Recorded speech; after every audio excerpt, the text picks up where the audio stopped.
vanishing folklore and belief. The Sampo, Finnish folktale, public domain reading, circa 1917. Chapter 2.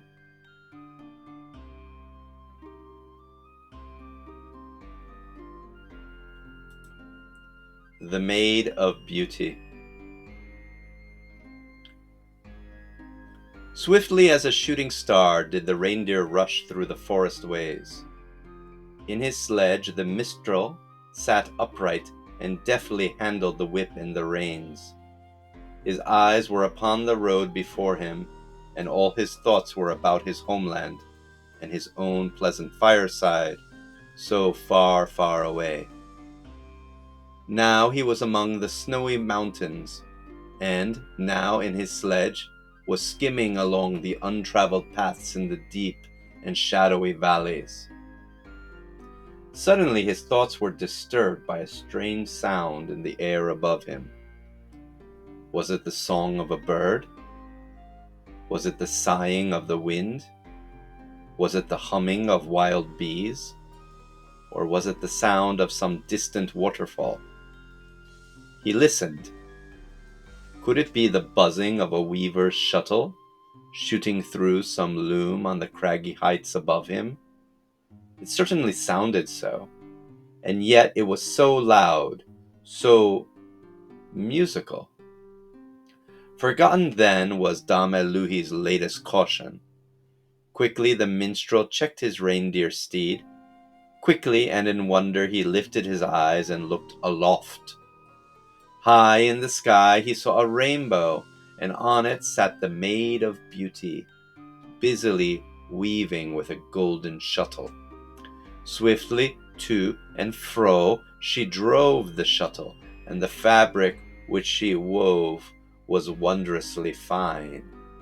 Threads of silver, threads of gold, threads of every brilliant color were mingled in that web of magic. But fairer than the fairy fabric, fairer than all else in that radiant vision, was the maiden's radiant face. Why, Na Monyen pulled upon the reins with all his might. His steed stopped short upon a hillside. Then he called loudly to the Maiden of the Rainbow. "Come hither, most beautiful one," he said. "Come down and sit in this sledge by my side." Faster and faster flew the magic shuttle, and the buzzing sounded louder. But the maiden had heard the minstrel's call.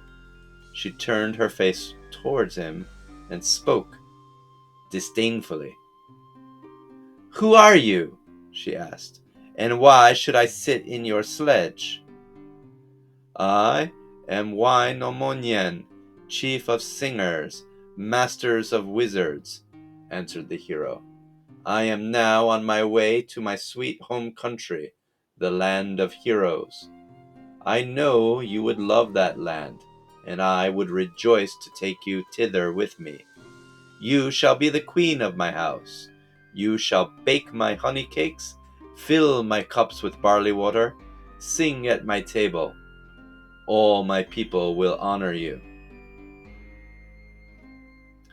The Maid of Beauty looked down from her rainbow seat and laughed. "You are a foolish old man," she said, "to think that I care for you or for all that you promise me. Let me tell you a story." "Certainly," said the minstrel.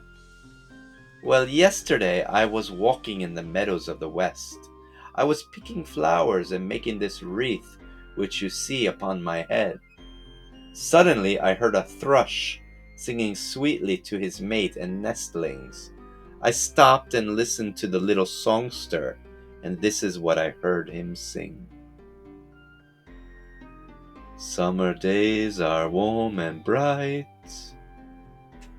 A maiden's heart is always light. Winter days are bitter cold. Beware, beware of the suitor bold. Beware the more if he is old.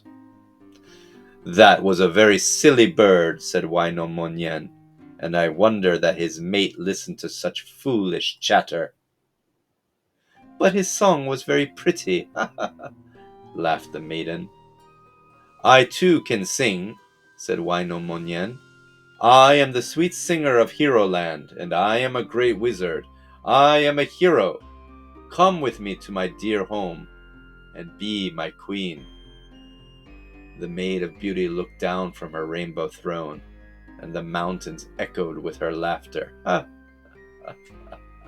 If you are indeed a wizard, she said, show me some of your magic arts. Can you split a hair with a knife which has no edge? Can you snare a bird's egg with a thread too small to be seen? Nothing is easier to one skilled in magic, answered the hero. And thereupon he picked up a golden hair, which the maiden had let fall, and with a blunted knife he split it into halves and quarters. Then from a bird's nest on the cliff's side, then from a bird's nest on the side of the cliff, he drew up an egg with a snare too fine for eyes to see. Now I have done what you have wished, he said. Come and sit in my birchwood sledge.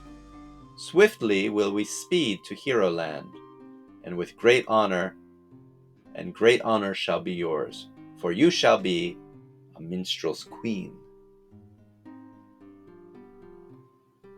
Not yet, O matchless hero, she answered, still laughing. Let me see some more of your wonderful magic. Split this cliff of sandstone with your bare fingers. Then cut a whipstock from the ice in the gorge below, and leave no splinter. Nothing is easier to one skilled in magic, answered the hero. Then he climbed the tall cliff and split the sandstone with his fingers. And next he leaped upon the river of ice beneath him, and cut therefrom a slender whipstock, losing not the smallest fragment.